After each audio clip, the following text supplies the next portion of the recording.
Welcome everyone. इस video में हम निफ्टी का एनालिसिस देख लेते हैं कि कल हम किस तरह से ट्रेड कर सकते हैं और क्या इंपॉर्टेंट लेवल्स होगी कल के लिए निफ्टी में। और देखिए आज थी एक्सपायरी के लिए हमने क्या एनालिसिस किया था, मार्केट ने हमें किस तरीके से ट्रेड दिया देखिए। क्योंकि एक्सपायरी अगर देखोगे मॉर्निंग से लगभग साइडवेज जैसा बिहेवियर था। अब इस साइडवेज मार्केट में हुआ क्या होगा, कुछ लोगों ने सेल साइड के ट्रेड लिए होंगे, कुछ लोगों ने बाय साइड के। अपनी अपनी सबकी समझ होती है क्योंकि चार्ट तो सभी के लिए एक ही होता है। मैंने पर्सनली कैसे ट्रेड किया वो भी बताता हूँ। मैंने पर्सनली कल जो हमने व्यू देखा था ना, कल जिस हिसाब से डिस्कशन किया था एग्जैक्टली उसी हिसाब से मैंने आज ट्रेड प्लान किया है। क्योंकि कल हमने क्या देखा था कि मैंने क्लियरली एक चीज़ बताई थी आपको कि मैं सेल साइड के तो ट्रेड नहीं लेने वाला हूँ। मैं जो भी लूँगा कॉल साइड के ट्रेड लूँगा, बाय साइड का ट्रेड लूँगा। अब हमने एनालिसिस क्या किया था, यही कहीं अगर ओपन होता है तो नीचे यहाँ पे हमने सपोर्ट लेवल देखी थी जो कि एग्जैक्ट यहाँ पे आ जाती है। और वहीं पे मार्केट ने सपोर्ट लिया है। 19,410 भी थी, 19,400 भी हमारा ये सपोर्ट लेवल ही थी। ठीक है, मार्केट ने क्या किया देखिए, एग्जैक्ट यहाँ ओपन हुआ, एक बड़ी कैंडल बनी, इतनी बड़ी कैंडल, बट सपोर्ट को हमारे ब्रेक नहीं कर पाए। मार्केट ने सपोर्ट पे यही से देखिए क्या क्या बाउंस लिया। अब जैसे ही यहाँ से ऊपर जा रहा था, मैं वेट ही कर रहा था ट्रेड लेने के लिए, बट देखिए ये कैंडल बहुत बड़ी बन गई। अब ये कैंडल बहुत बड़ी बन गई तो हुआ क्या, यहाँ पे मैं यहाँ पे ट्रेड नहीं ले पाया क्योंकि देखिए इतना बड़ा एसएल हम देते नहीं है। मैं वेट कर रहा था, मार्केट फिर से नीचे आया। अब देखिए यहाँ पे बिहेवियर ऑब्जर्व ऑब्जर्व करिए थोड़ा। अगर एक एक कैंडल आप ऑब्जर्व करते होगे तो ये चीज़ समझ गए होगे। देखिए इतनी बड़ी रेड कैंडल बनी, फिर भी मार्केट गिर नहीं पाया, मतलब बाइंग प्रेशर था, बायर्स ऊपर लेके आए। फिर भी एक बार यहाँ पे ओपन होके देखिए यहाँ तक आया था मार्केट, मतलब मार्केट ने ट्राई किया लेकिन फिर से ये कैंडल ऊपर क्लोज हुई, मतलब बाइंग प्रेशर था।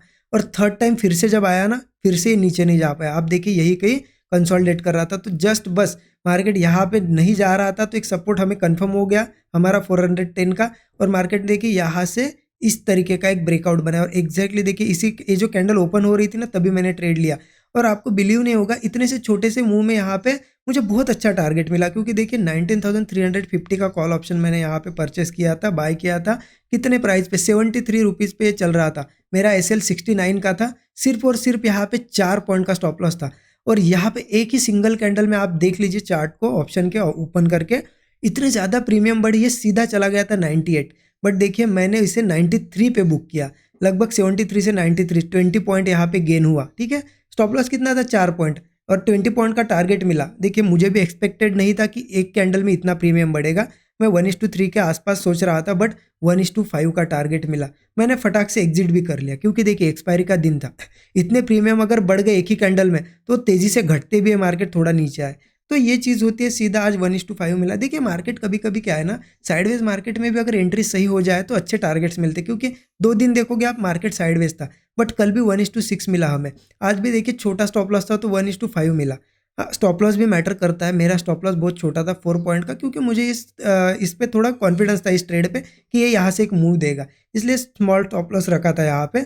आपने अगर लिया होगा तो हो सकता है 1:3 वगैरह आपने बुक किया होगा। जो भी किया प्रॉफिट किया होगा, बहुत अच्छी बात है। ठीक है, कमेंट में ज़रूर बताइएगा आपने आज किस तरीके से ट्रेड किया, प्रॉफिट किया या लॉस किया। ठीक है, और देखते हैं हम कि कल कैसे ट्रेड करना है। और देखिए वीडियो को अब तक लाइक नहीं किया होगा तो लाइक कर दीजिए। ठीक है, ठीक है, चलिए देखते हैं कल के लिए कैसे ट्रेड करना। और देखिए ये चीज़ें है ना, ये ऑब्जर्वेशन होती है, एक एक कैंडल ऑब्जर्व करनी पड़ती है। जैसा कि आपने देखा कितना ऑब्जर्वेशन था यहाँ पे, तभी जाके एक अच्छा ट्रेड मिल पाया। अदरवाइज जैसे साइडवेज मार्केट में अगर आपका ऑब्जर्वेशन सही नहीं है तो गलत ही होगे। तो ये ऑब्जर्व करने के लिए आपको एक एक कैंडल ऑब्जर्व करनी पड़ेगी, खुद की नोट्स बनानी पड़ेगी, मेहनत करनी पड़ती है मार्केट में। ऐसे ही मार्केट में प्रॉफिट नहीं बनता है। ठीक है, ये चीज़ थोड़ा ध्यान रखिएगा। अब देखते हैं कि कल कैसे ट्रेड कर रहा है, उसके लिए हम 15 मिनट चार्ट पे चलते हैं। ठीक है, 15 मिनट का चार्ट ओपन। देखिए कल है फ्राइडे। ठीक है, फ्राइडे लास्ट दिन है हमारे इस एक्सपायरी का, मतलब सॉरी इस वीक का। ओके, अब देखिए क्या है, मार्केट में सिंपल सी एक चीज़ है, मार्केट कंटिन्यू बुलिश जा रहा था। अब मार्केट ने यहाँ पे एक अच्छी खासी रिट्रेसमेंट कर ली है, अच्छी खासी रिट्रेसमेंट कर ली। हो सकता है और थोड़ी अगर बाकी होगी तो कल कर सकता है, तो इसके लिए हम लेवल्स देख लेते हैं। देखिए सिंपल है, जहाँ पे मार्केट ने आज ये कैंडल्स बनाई, ये देख रही है आपको, ये 2 कैंडल थोड़ी इंडिसिसिव, ये यहाँ पे एक सपोर्ट है। ठीक है, ये सपोर्ट भी मैं मार्क करके देता हूँ, सब चीज़ें मार्क करके दूंगा आपको। ठीक है, ये 380 का है। ओके, यहाँ पे एक सपोर्ट है, अगर थोड़ा सा नीचे आता है मार्केट तो यहाँ पे 350 भी एक सपोर्ट है। ठीक है, ये दोनों लेवल पहले मार्क कर देता हूँ और आपको बताता हूँ कि अब करना क्या है। देखिए सिंपल है, मार्केट अगर फ्लैट यही कहीं ओपन होता है, क्योंकि एक अच्छे मूव के बाद रिट्रेस किया है, मार्केट को अगर ऊपर जाना है तो यही से जाएगा। अगर यहाँ पे मार्केट कहीं फ्लैट ओपन होके इस लेवल पे 19,380 लेवल पे, ठीक है, या फिर मार्केट 19,350 लेवल पे, इन लेवल्स पे मिले यहाँ पे, या फिर यही के ओपन होकर थोड़ा नीचे आए, तो यहाँ पे हम क्या देखेंगे, सपोर्ट लेता है क्या। अगर मार्केट इसी में से दोनों दोनों में से कोई भी लेवल पे थोड़ा कंसोलिडेट करके ब्रेकआउट देता है या फिर डबल बॉटम वगैरह, हम कॉल साइड का ट्रेड लेंगे। स्टॉप लॉस 15 से 20 पॉइंट का होगा। ठीक है। यहाँ से टारगेट कितना होगा 1:3 का आप रख सकते हो, क्योंकि यहाँ से कहीं ना कहीं रिट्रेसमेंट अगर एक तो कंप्लीट हुई होगी तो यही से चला जाएगा, बाकी होगी तो थोड़ा सा यहाँ तक आ सकता है। अब देखिए मार्केट, ये तो हो गई फ्लैट की बात। अब अगर गैप डाउन होता है तो क्या करना है, क्योंकि केसेस देख लेते हैं हम। हो सकता है हमें नहीं पता गैप अप होगा या गैप डाउन होगा, लेकिन उसके बाद क्या करना है वो हमें पता होना चाहिए। अगर मार्केट गैप डाउन होता है तो आप एक चीज़ ध्यान रखना, यहाँ पे एक सपोर्ट लेवल आ जाती है। मैं इसे भी मार्क कर देता हूँ आपके लिए, ठीक है। 19,315 की सपोर्ट लेवल है, ठीक है। 315 की है, एक आ जाती है 280 की। ये सब सपोर्ट लेवल से गैप डाउन के केस में, ठीक है। अगर मार्केट फ्लैट ओपन होता है तो ये दोनों लेवल से ही निकल जाएगा। गैप डाउन वगैरह होता है तो फिर ये एक लेवल है 19,315 और 19,280। इन लेवल्स पे क्या देखेंगे हम, कहीं से सपोर्ट बनाता है, कोई ब्रेकआउट बनाता है, देखेंगे, कॉल साइड का ट्रेड लेंगे। देखिए यहाँ से मार्केट अगर गिरता भी है, मैं सेल साइड के लिए अभी भी रेडी नहीं हूँ, ठीक है, क्योंकि ट्रेंड अभी भी यहाँ पे कोई चेंज नहीं हुआ है, बहुत धीरे धीरे रिट्रेस कर रहा है मार्केट। हाँ, यही सेलिंग अगर बहुत फास्ट होती तो हम कल कुछ सोच सकते थे कि हाँ पुट लेंगे, लेकिन इतनी स्लो सेलिंग होने के बाद पुट के लिए तो मैं ट्रेड नहीं लूँगा। अगर जाता भी है मार्केट नीचे तो मैं सिंपली अवॉइड कर दूंगा, ठीक है। क्योंकि देखिए इस वीक कंटिन्यू आपको पता है बड़े बड़े टारगेट्स हमने बुक किए। आप लोग गलती क्या करते हो, अगर 4 दिन बहुत बड़ा प्रॉफिट किया, 5वें दिन फ्राइडे के दिन पूरा वापस देते हो मार्केट को। नहीं, कल नहीं समझ रहा है ना, अवॉइड कर दो मार्केट। ट्रेड मतलब ये 4 दिन का प्रॉफिट घर ले जाओ, ठीक है। ये चीज़ थोड़ा ध्यान रखना। ओके, डाउन साइड का क्लियर हो गया। ये इंपॉर्टेंट लेवल है। अब देखिए मार्केट गैप अप वगैरह होता है तो क्या होता है, देखिए गैप अप होता है, सिंपल है। ये कल हमने रेजिस्टेंस देखा, यही रेजिस्टेंस इंपॉर्टेंट है 19,465 का। 19,465 बहुत इंपॉर्टेंट है। अगर गैप अप होता है तो इंपॉर्टेंट क्या है, इसके ऊपर मार्केट ट्रेड करे। इसके ऊपर ट्रेड करने के बाद कोई ब्रेकआउट बनाए तभी हम कॉल ले सकते हैं 15-20 पॉइंट के स्टॉप लॉस के साथ।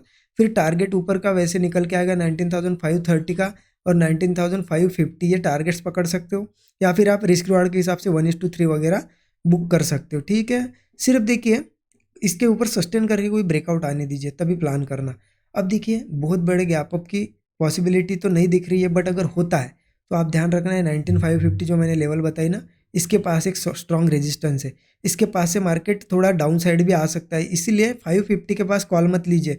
एक तो इसके ऊपर सस्टेन करेगा तभी कॉल प्लान कीजिए, ठीक है, तभी कॉल प्लान कीजिए। फिर 19,660 तक भी, 630 तक भी मार्केट जा सकता है, बट 550 के पास एक स्ट्रॉन्ग रेजिस्टेंस है। ठीक है, तो आपको ऊपर का क्लियर हो गया, डाउन साइड का क्लियर हो गया। अब आपको कन्फ्यूजन एक ही होगा कि मार्केट इस रेजिस्टेंस के और इस क्लोजिंग के बीच में यही कहीं ओपन होता है तो क्या करना है ना। तो एक चीज़ करना है सिंपल, मार्केट को देखो पहले, यहाँ से गिरते हुए सीधा गिर रहा है, छोड़ दो, कुछ नहीं करना है, ठीक है। लेकिन मार्केट यही कहीं ओपन होकर थोड़ा होल्ड करके फिर से ऐसा कोई ब्रेकआउट क्रिएट करता है, जैसा कि आज भी क्रिएट किया था, मैंने आपको बताया यहाँ पे क्रिएट किया था, कल भी यहाँ से एक ब्रेकआउट, वैसा ही कोई ऐसा ब्रेकआउट यहाँ से क्रिएट करता है ना, कॉल लेंगे हम, क्योंकि मार्केट फिर यहाँ तक जाएगा और फिर अगेन ऊपर जा सकता है। तो इस केस में कॉल ले सकते, क्योंकि यहाँ पे एक सपोर्ट मार्केट बना रहा है। कल अगर गैप अप होगा तो ये इस तरीके का एक स्ट्रक्चर बना के निकल जाएगा, ठीक है। क्लियर है कहाँ से कहाँ तक ट्रेड लेना है।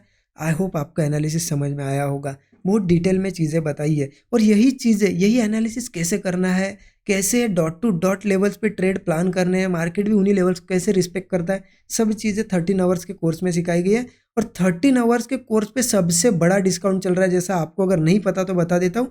ये साल में सिर्फ एक ही बार डिस्काउंट आता है और सबसे बड़ा अब तक का डिस्काउंट है, दिवाली स्पेशल ऑफर है। तो आप कूपन कोड यूज कर सकते हो दिवाली 25, ठीक है, DIWALI 25, ये कूपन कोड यूज कर सकते हो।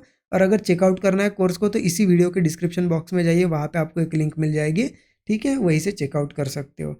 बाकी वीडियो अच्छा लगा लाइक कीजिए, अपने दोस्तों के साथ शेयर कीजिए। Thank you so much everyone.